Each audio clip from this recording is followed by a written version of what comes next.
안녕하세요. 라디오 브로입니다. 오늘의 사연 시작하겠습니다. 안녕하세요. 저는 50대 여자입니다. 제 인생에 대해서 말씀드리자면 참 할 말이 많습니다. 팔자가 꼬여도 이렇게 꼬여도 되나 싶을 정도예요. 저는 40대 때 남편과 이혼을 했습니다. 요즘이야 이혼이 경악할 정도로 놀랄 일도 아니고 흉도 아니라고 말들 하지만 제가 이혼할 적에는 주변에서 이혼하는 사람이 없어서 그런지 참 시선이 안 좋더라고요. 본인들 남편에게 상간녀가 생겼다 치면 다 저부터 의심을 하고 우리 딸한테는 늘 이혼녀 자식이라고 수군거리고 정말 살기가 싫었어요. 제가 살던 동네가 워낙 작은 곳이었고 사람들 자체도 보수적이어서 더 그랬던 것 같네요. 그래도 저는 그런 시선에도 불구하고 이혼을 후회하지는 않았어요. 남편이었던 그 인간은 정말 구제불능이었으니까요. 술, 도박, 여자. 이 세 가지로 저를 너무나 고통스럽게 했어요. 이런 인간이 뭐가 좋다고 결혼을 했는지. 이혼은 후회 안 하지만 결혼만큼은 정말 후회가 되네요. 결국 남편은 다른 여자에게 붙어먹고 말았어요. 그 여자가 아내와 딸을 버릴 만큼 좋았나 보죠. 둘이 동네에서 팔짱 끼고 다니는 걸 본 이후로 정말 미련 없이 이혼 서류에 도장을 찍어줬네요. 첫 결혼에 학을 떼서 그런지 그 이후로는 두 번째 결혼이니 연애니 이런 생각이 전혀 안 들더라고요. 오히려 혼자 사는 게 편했어요. 저는 딸에게도 능력만 있으면 혼자 사는 것도 나쁘지 않다고 말하고는 했습니다. 딸과 함께 이혼녀로 사는 거 정말 쉽지 않은 삶이었습니다. 일단 저희 둘은 그 동네에 피해서 이사를 가야만 했어요. 이혼한 여자에 대한 시선이 정말 견디기 힘들더라고요. 따지고 보면 피해자는 나고 가해자가 남편인데 왜 그런 색안경을 끼고 보는 건지 이해할 수가 없었습니다. 어쨌든 절이 싫으면 중이 떠나야지요. 저는 다른 동네에서 딸과 새 출발을 했습니다. 저희 딸은 부모의 이혼 때문인지는 몰라도 어렸을 적부터 아주 생각이 성숙했어요. 커갈수록 친구 같고 의지를 하게 되더라고요. 이혼할 당시 14살이었던 딸은 어느새 성인이 되고 취업을 했어요. 그동안 저는 열심히 딸을 뒷바라지했고요. 주로 호프집 주방에서 일을 했습니다. 할 줄 아는 게 요리뿐이어서 그 일을 시작했고 아시다시피 호프집은 주로 밤에 영업을 하니까 딸에게 이른 저녁을 먹이고 출근한 뒤에 새벽에 퇴근해서 딸을 등교시키곤 했죠. 그렇게 10년 정도 일을 했네요. 딸이 첫 월급을 통째로 봉투에 담아서 저에게 줬을 땐 어찌나 눈물이 나던지요. 그 감정은 정말 정확하게 표현할 순 없지만 여태껏 남편 없이 혼자 딸을 키운 것에 대한 뿌듯함과 서러움이 섞여 있었던 것 같네요. 인생 잘 살았다고 생각했어요. 비록 실패한 결혼이었지만 보물같이 귀한 딸을 얻었잖아요. 딸은 저에게 조심스럽게 엄마는 애인이 없냐고 물어보더라고요. 없다고 했더니 그래도 외로움을 나눌 사람 한 명 정도는 만나보는 게 어떻겠냐고 그러더라고요. 엄마 걱정해 주는 거야? 그랬더니 어릴 땐 엄마가 다른 남자 만나는 게 싫었는데 이제는 여자로서 엄마를 생각하니까 외로울 것 같아. 기회 되면 남자도 만나고 그래. 딸이 그러더라고요. 됐다. 이제 남자라면 지긋지긋해. 제 딸이 어느새 엄마의 외로움을 걱정할 나이가 되었다니 세월 참 빠르죠. 딸은 저에게 이제 일을 좀 쉬라고 하더라고요. 제가 온몸에 파스를 붙이고 다니니까 걱정이 되었나 봅니다. 저도 나이 50을 훌쩍 넘어가니까 온몸에서 신호가 오더라고요. 손목이 너무 아프고 어깨도 가끔 죽을 듯이 아팠어요. 아무래도 여태껏 써온 몸이 낡았으니 그만 쓰라고 아우성을 치는 것 같더라고요. 병원에서 물리치료를 몇 번 받아봤지만 크게 나아지지가 않아서 저는 지인들의 추천으로 한의원에 찾아갔어요. 동네에서 나름 유명한 한의원인데 꽤 오래 운영했다고 하더라고요. 원장에게 진료를 받았는데 참 인상이 좋더라고요. 저와 비슷한 나이대로 보이는데 참 단정한 외모를 가지고 있더라고요. 그날 진료를 받고 침을 맞고 돌아오는데 정말 신기하게 병원에 갔던 곳보다 몸이 개운하더라고요. 오길 잘했다고 생각했죠. 동네 어르신들 보면 주기적으로 한의원에 가서 침을 맞으시던데 그 이유를 알겠더라고요. 저는 그 이후로 몇 번 더 한의원에 갔습니다. 그러다 보니까 한의원 원장과 어느 정도 친숙해졌죠. 어디 사는지, 나이는 몇인지 이것저것 알게 되었습니다. 저보다 4살이 많더라고요.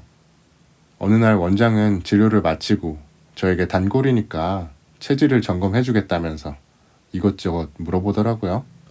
어떤 음식이 안 맞고 어떤 음식이 맞는지, 그리고 어떤 장기가 기가 약하고 강한지, 체질마다 다르다면서 저에게 식단을 짜주겠다고 하더라고요. 그리고 슬며시 저에게 따로 연락을 해도 되냐고 물어보더라고요. 저는 거절을 했습니다. 아내와 자식이 있는 분과 사적으로 연락하고 싶진 않네요. 여태껏 혼자 애 키우면서 그런 오해 많이 받았거든요. 그냥 침이나 맞으러 오겠습니다.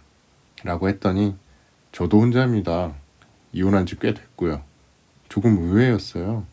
딱 보면 단정하고 깔끔해서 분명 아내가 있을 것 같았거든요. 혼자 사는데 저렇게 깔끔하게 하고 다니는 사람을 본 적이 없었어요. 원장은 그 후로 저에게 체질에 맞는 식단을 보내줬어요. 저는 그냥 그 문자를 보고 답장도 안 했죠. 일주일 넘게 정성껏 식단을 보내주는 그 사람에게 나중에는 미안한 생각이 들더라고요. 내가 뭐라고 이 사람을 거절하나, 이런 생각이 솔직히 들었고요. 그냥 친구가 필요한 것일 수도 있겠다 싶더라고요. 혼자 사는 거 정말 외로우니까요. 그래서 저는 그 사람의 저녁 식사 제안을 받아들였습니다.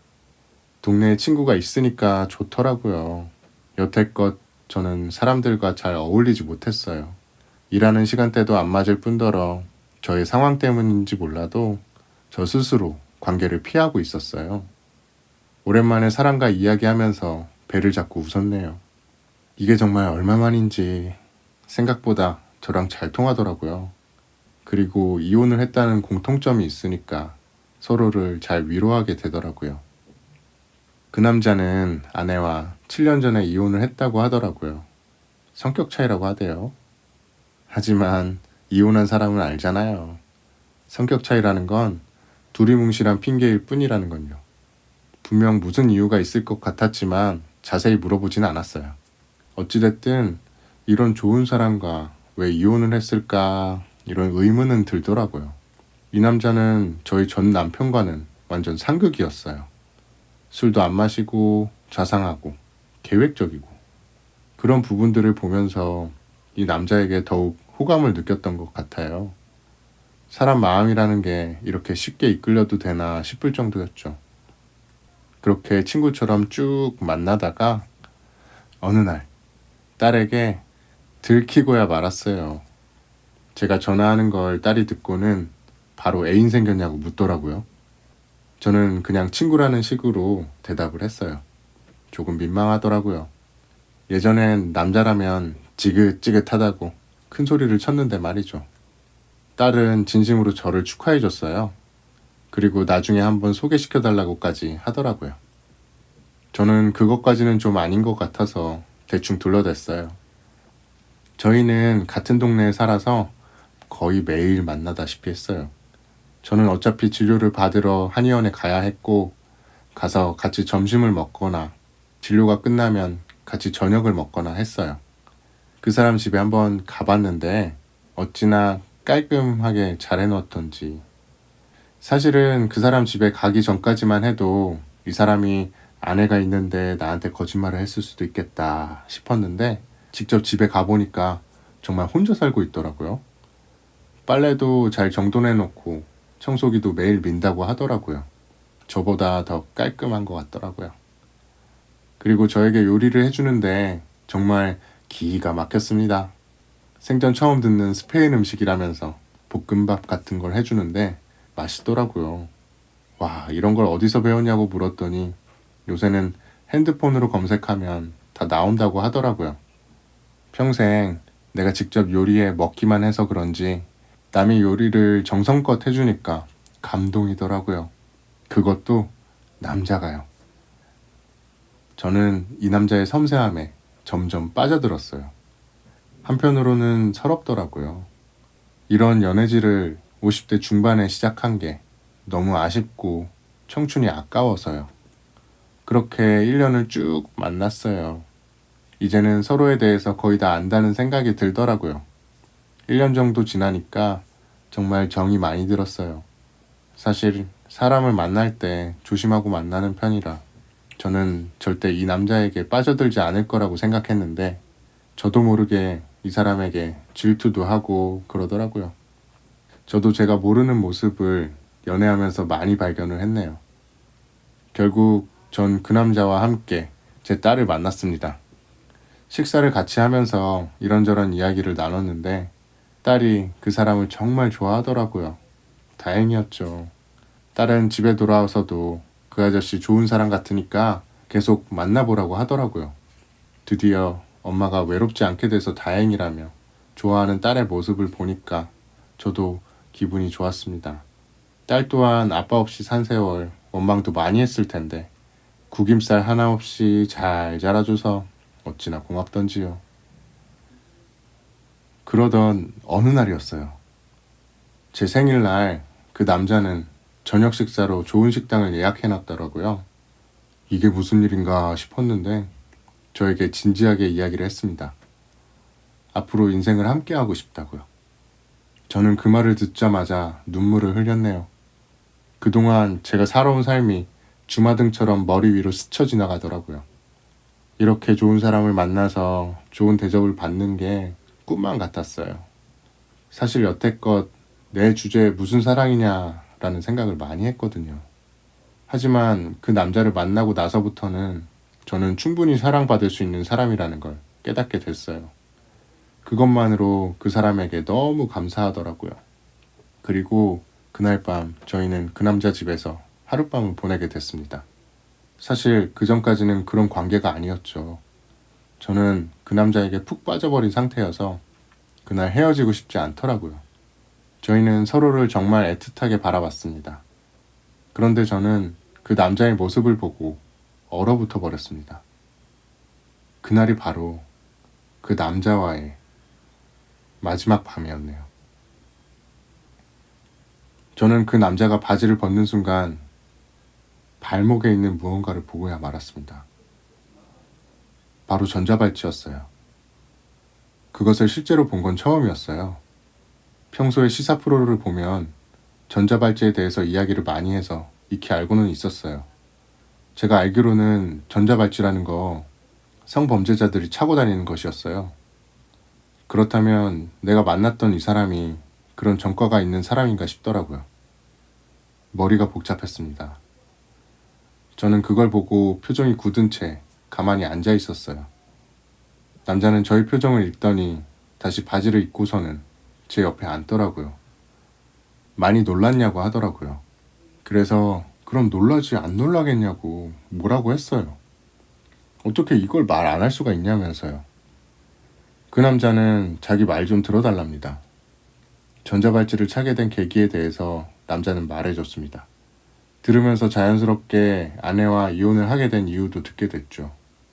남자는 전 부인을 성폭행한 혐의로 전자발찌를 차게 된 것이라고 하더라고요.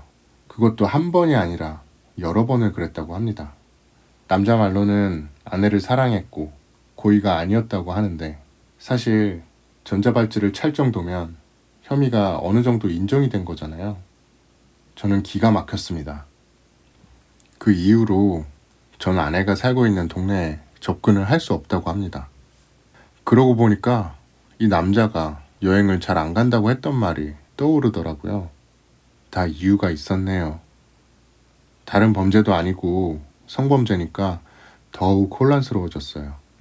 저는 남자에게 왜 아내를 성폭행했냐고 물어봤어요. 그 남자가 말하길 아내가 자기 말을 듣지 않아서 라고 합니다. 순간 소름이 돋더라고요. 저는 그 대답을 듣고 바로 자리에서 일어나서 현관문을 열고 나왔습니다. 엘리베이터를 누르는데 손이 벌벌 떨리더라고요. 그 남자가 저를 쫓아서 나오더라고요. 저는 너무 무서운 나머지 계단으로 내려갔어요. 집까지 어찌나 뛰었던지 숨을 헐떡대며 현관문을 꽉 잠갔네요. 지금 생각해도 치가 떨립니다. 계속 그 남자에게 전화가 오더라고요. 저는 일단 그 남자에게 문자로 이제 그만 만나자고 한 뒤 그 연락처를 차단해버렸습니다. 관계가 끝나서 서운하다라기보다는 무섭다는 감정이 더 컸어요. 그 사람과 계속 만나면 저 또한 그 일을 당하지 않을 거라고 누가 장담을 합니까? 정신이 확 들더라고요. 저는 그 이후로 한의원 근처에 얼씬도 안 합니다. 그리고 딸에게도 연락을 했어요. 그 남자에게 연락이 오거나 나에 대해서 물으면 한마디도 하지 말고 피하라고요. 한편으론 늘 이렇게 허무하게 끝나버린 관계가 참 아쉽기도 합니다. 좋은 사람인 줄만 알았는데 알고 보니 범죄자였으니 이만하면 제가 사람 보는 눈이 없었던 걸까요? 한때는 왜 저에게만 이런 일이 일어나는 건지 화도 많이 났지만 이제는 모두 잊으려고 합니다. 사람 관계라는 게 마음대로 안 되는 게 인생이잖아요. 동네 사람들은 한의원 원장이 전자발찌를 차고 있는 인간이라는 걸 모르는 것 같더라고요. 저는 이거를 소문을 내야 하나 말아야 하나 고민을 하고 있어요. 분명 소문을 내면 제가 낸 것이라는 것을 알게 될 거니까요. 저에게 보복을 할까봐 두려웠어요. 참, 범죄자들이 판치는 세상이 얼른 없어지길 바랄 뿐입니다. 알고 보니 전자발찌를 차고 있더라도 회사에 입사하는 것도 가능하다고 하더라고요. 저는 까맣게 몰랐어요. 저의 황혼 연애는 이렇게 끝이 났습니다. 1년이라는 시간 동안 참 많은 걸 경험해서 그런지 후회는 없습니다. 액땜이라고 생각하려고요. 사연 읽어주셔서 감사합니다. 다들 건강 조심하세요.